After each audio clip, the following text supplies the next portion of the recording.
we continue to celebrate the season of emancipation. From the sugarcane fields here in St. Philip, I'm Sherwood McCaskey, welcoming you to this week's edition of An Act of Great Courage. Thanks for your time.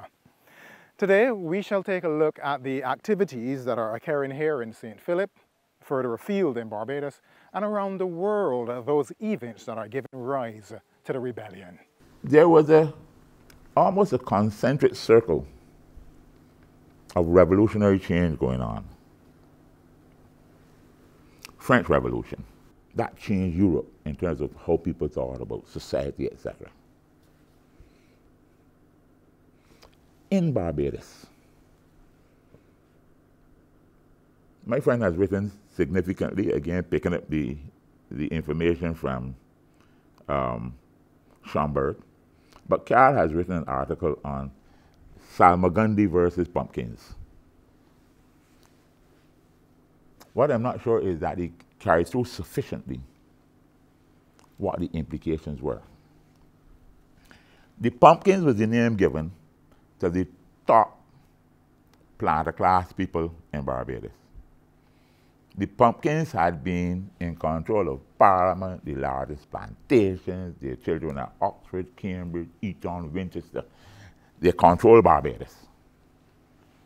When you hear names like Aline and Skeet, and I can go a whole lot of names, lots of the planter class around, Jordan, like that. Some of whom are still here, predominantly here.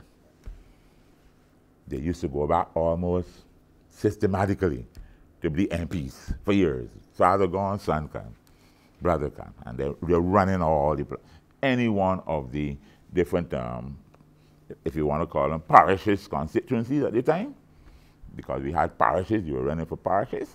Sometimes you had two brothers in that sort of thing running there and so on. The Salmagundis were the more middle class people who know what we're saying, it's about time we had a chance. So around the same time of the Bassa Revolt was the struggle between the Salmagundis to shake off the Pumpkins. And St. Philip was one of the locations for that battle. People like, you hear about Samuel Hall Lord and so on, right? He and his brother were involved in that politics because they would not have been seen as upper class guys. So the brother became a member of Parliament for St. Philip. A whole group of them came and shook out people like the Weekses and the Allens and all those who had been in Parliament for St. Philip for donkey's years. And it is very clear that the battle in St. Philip between the whites, fighting for the poor whites to take over from the upper whites, that was being watched by the free colored people. It was being watched by the slaves. What's going on here? Now, you are in a sense experiencing world revolution. You also know what is happening in Haiti with the Haitian Revolution. So in a sense, several factors are influencing what is happening here in St. Philip. And also remember, this is the first major rebellion after the Haitian Revolution. And it was influenced undoubtedly by the Haitian Revolution. We have tremendous pieces of information speaking to the impact of Toussaint Louverture's war and the Haitian Revolution. And clearly, they were following the circumstances in Haiti very, very closely. There's evidence of information moving across the Caribbean in respect of Haiti. So it was time for people like the slaves to say, it is our time. So you have to see this thing as a concentric circles, however you say it. It was a revolutionary time, and every group felt it's a time to state my interest to see what is happening. Now, let us take a look at the Quakers. What part did this group play in the factors that influenced the revolution here in St. Philip? Everybody knows that the Quakers had more time for the blacks than the Anglicans, etc. The Quakers used to bring slaves to their meetings, try to teach them things, etc. And as you know, there's a Quaker burial ground in St. Philip, right outside the parish church on the wall on the other side. And the names of those Quakers, those families are well known.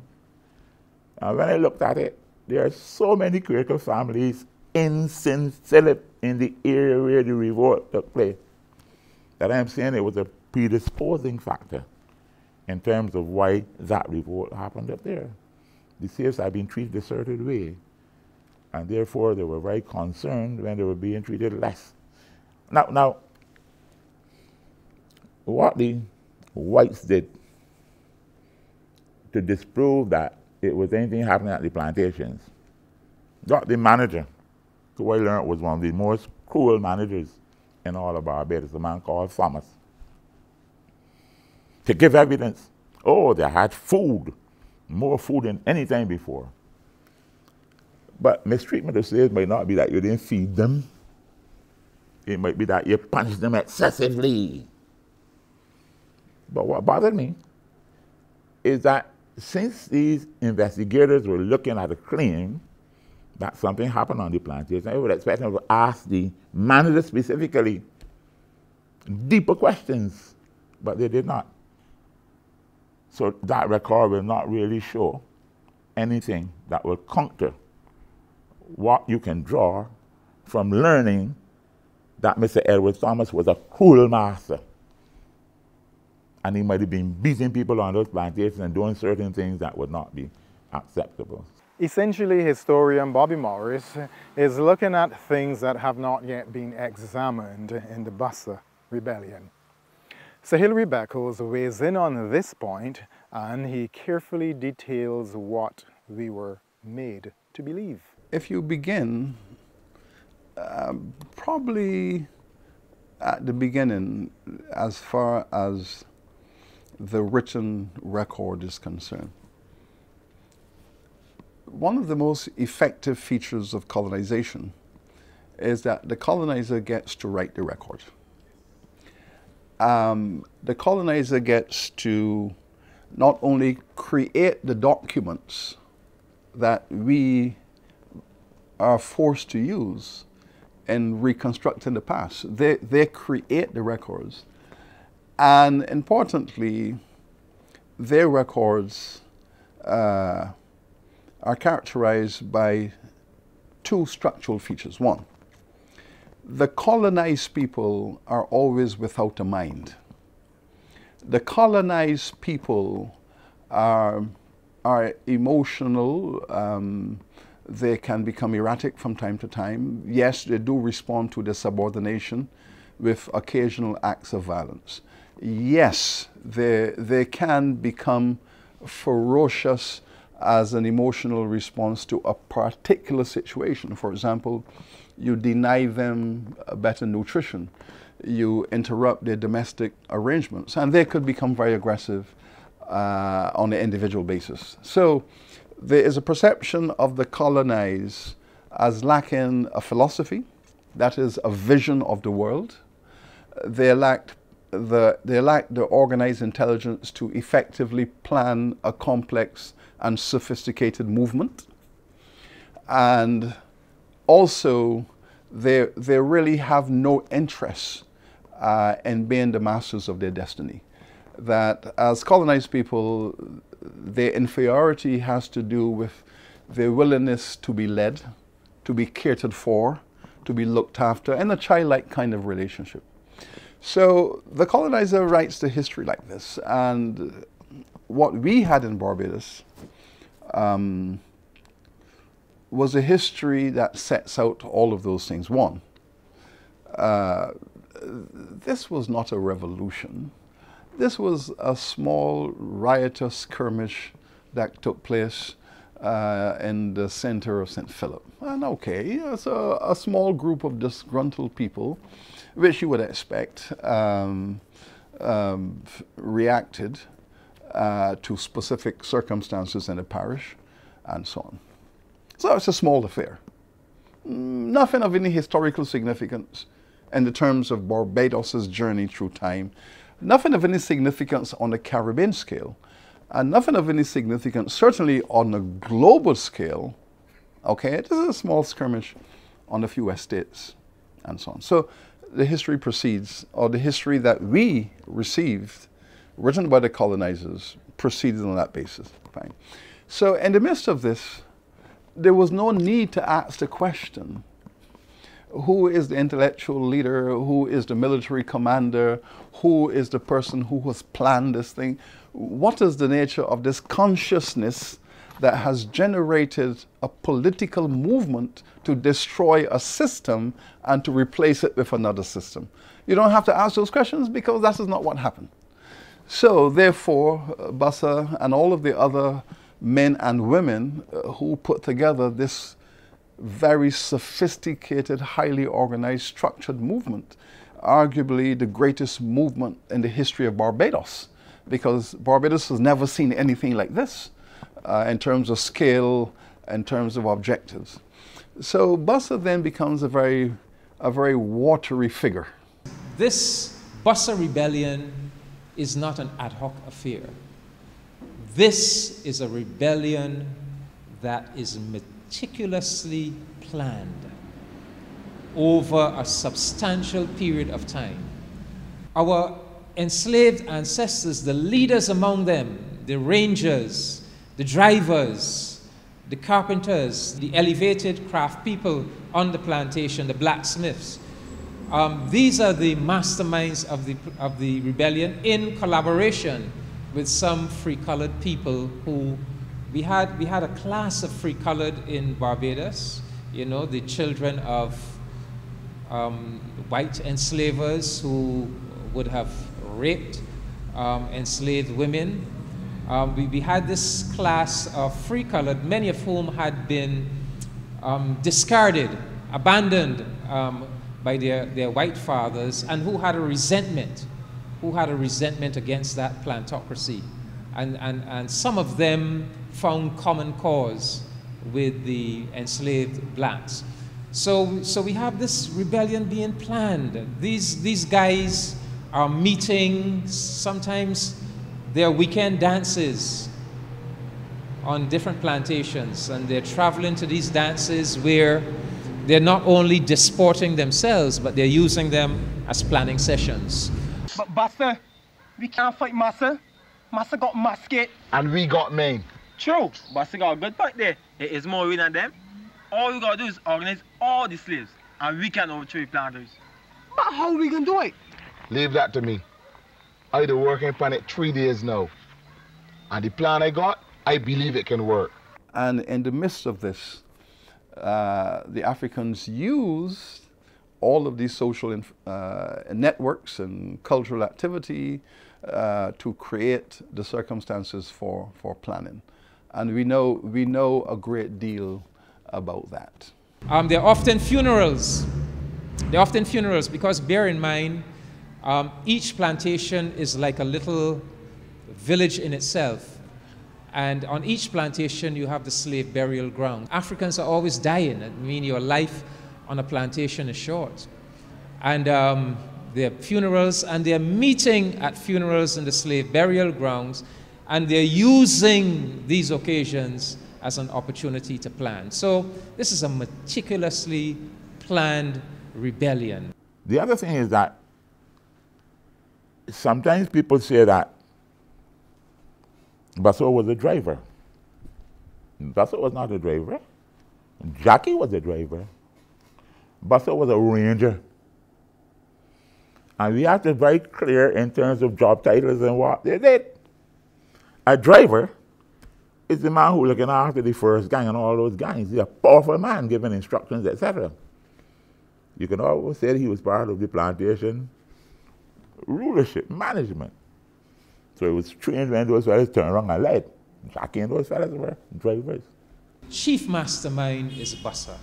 Bassa is the ranger on Bailey's plantation in St. Philip, towards the eastern end of the island. And the ranger is a leader. Bassa was a ranger. A ranger is a man who goes around the plantation on his horse, etc. Because that's the other thing I said when they put Bassa up. Because it's not going to Bassa statue. If I had to do a Bassa statue, the man would be on a horse. He would be on a horse.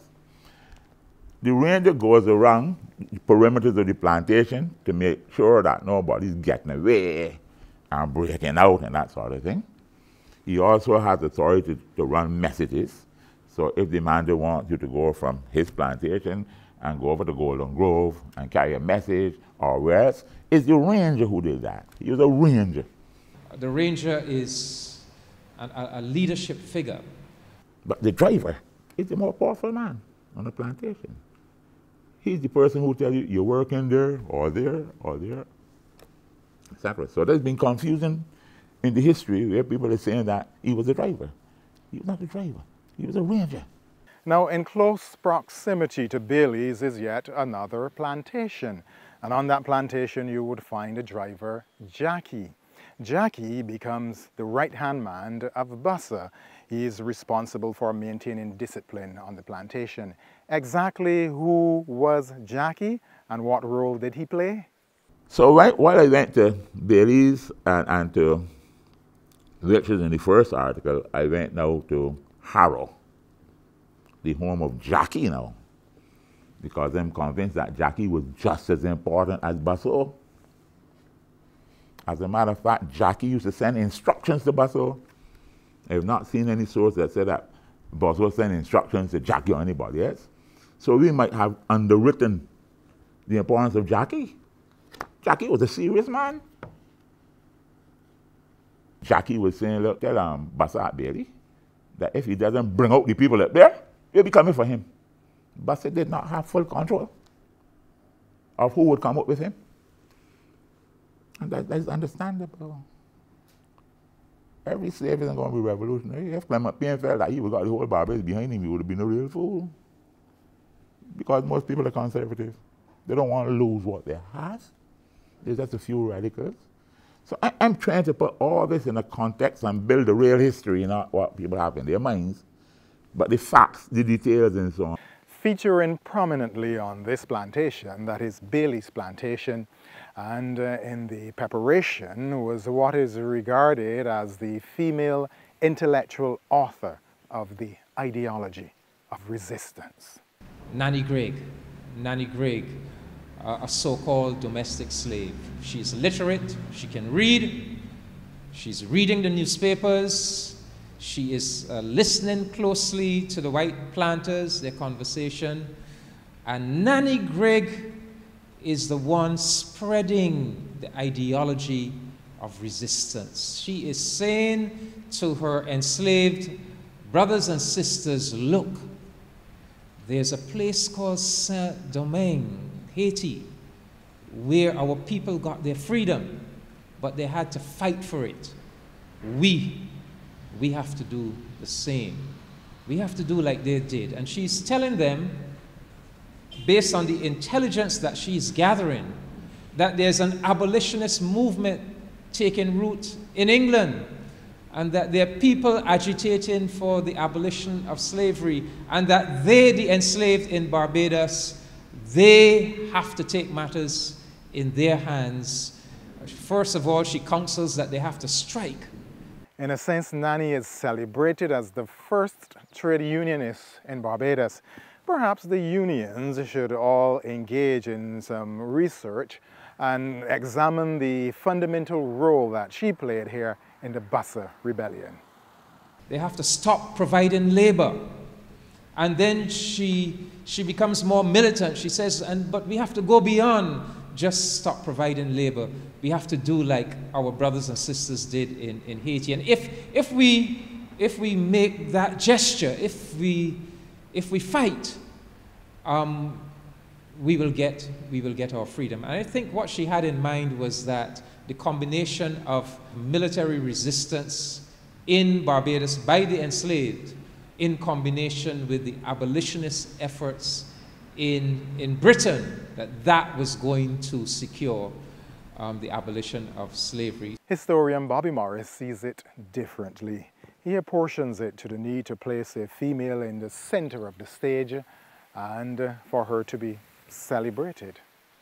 And then, of course, you had to engender the history. You had to bring in a woman. So Nanny Gregg became all of a sudden the big leader And some people are even saying that Nanny Grigg was the most outstanding leader. That's to engender history, to give women a place in history where they've been left out all the time. So we need to understand how history evolves sometimes. We need to understand what drives history, how it is written, how it is portrayed. Thankfully, our historians continue to use the appropriate tools to deconstruct history and present us with their findings. We don't know enough. We have to discover much more about her. But what we do know from her comes from the record of the colonizer.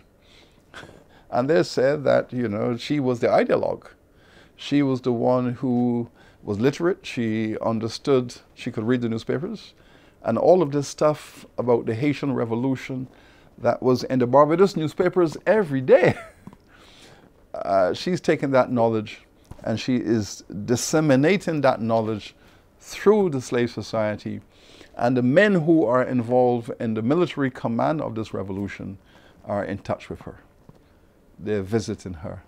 They go into her. So she is a kind of intellectual sage who is mobilizing them into action. After the revolt and so on, Nanny Grigg was still on the plantation.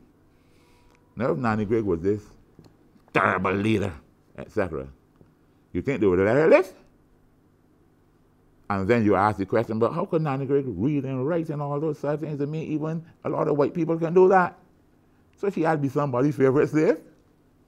So she lives. I am now told that somebody has actually done the history of Nanny Grigg after the revolt and found that she lived and died in St. Philip. And knew her children and all that sort of thing. I want to see that, but I'm told that that research has been done. And that's why I believe in research. Follow through. Don't make allegations, don't make assumptions, don't make statements unless you can prove it. There are a lot of these people in the revolt who continue to live, and I believe you could check and find out if some of them have descendants still alive. We should have moved on that earlier, to tell you the truth.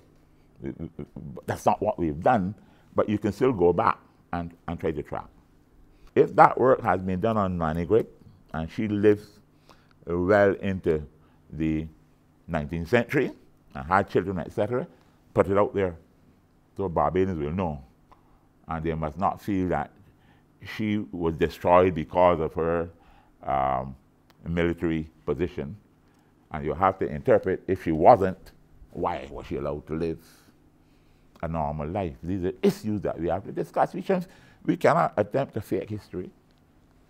Let the facts speak for themselves. I'm not saying that sometimes you don't have facts and you don't make assumptions that are based on a certain logic. That has to happen too. It has to happen too. But I believe that where you can search for the facts.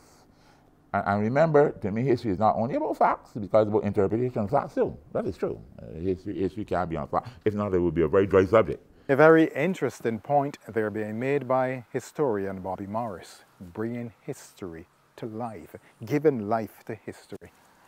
Vice-Chancellor Sir Hilary Beckles now presents the other story, perhaps that story which you are so familiar with, that which we were told. The British government had insisted that all the colonies create a registry of all the enslaved peoples, and that is true. That the Parliament was instructed to go plantation by plantation and do a census of all the enslaved people. So the enslaved people are being counted, and this census is taking place parish by parish. The slave owners are saying that Bussa and Nanny Grigg interpreted that as proof that the British government was about to emancipate. And the purpose of counting and the purpose of having a census was to develop legislation for emancipation.